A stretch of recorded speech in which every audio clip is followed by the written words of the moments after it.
Welcome to the WHHI News. I'm McNair. Here's a look at your headlines. Firefighters are finally getting the upper hand on the grass fires that have scorched over 2,000 acres near Myrtle Beach, thanks in part to Wednesday's rain, and also to the efforts of over 500 first responders, including some from our 4 Lowcountry fire departments. A 3-man firefighting crew from the Beaufort Port Royal Fire Department headed out on Monday to help, joined later by a 7-person contingent from Hilton Head, 8 from Bluffton, and 6 from Jasper County.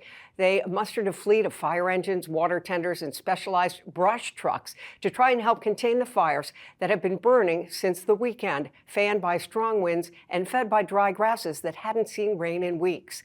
Forestry Commission officials say it'll still be days before the fires are out. There's still a state of emergency in that area and a statewide ban on outdoor burning. Well, a housing project proposed for Highway 170 across from Sun City that was going to offer 24 units of more affordable housing for disabled veterans has been torpedoed by a unanimous vote from the Beaufort County Natural Resources Committee that doesn't want to change zoning to add any more growth to the Okatee Highway corridor.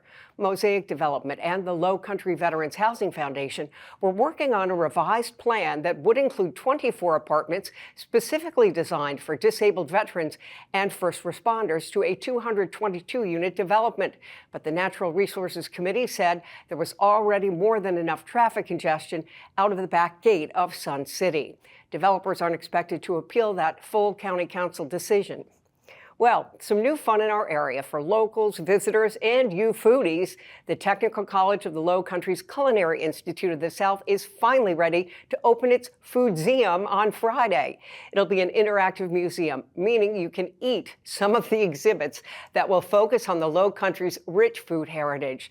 The Foodseum expects to include guest lecturers, hands-on seminars, displays of the evolution of kitchen utensils, farming tools, recipes, and cookbooks, with an accent on Gullah Geechee offerings, seafood, and farm-to-table activities. The Foodseum is located at the Culinary Institute on Buckwalter Place, across from the Bluffton Police Department. Now, the Institute features 6 classrooms, 2 teaching kitchens, a show kitchen, baking lab, lecture theater, teaching restaurant, and cafe, all designed to help students earn associate degrees. If you'd like more information on these stories, you can visit the news sources on your screen and be sure to check us out on Facebook, X, and Instagram. If you have a story idea, email us at news@WHHI-TV.com. And with our sports now, Justin Jarrett.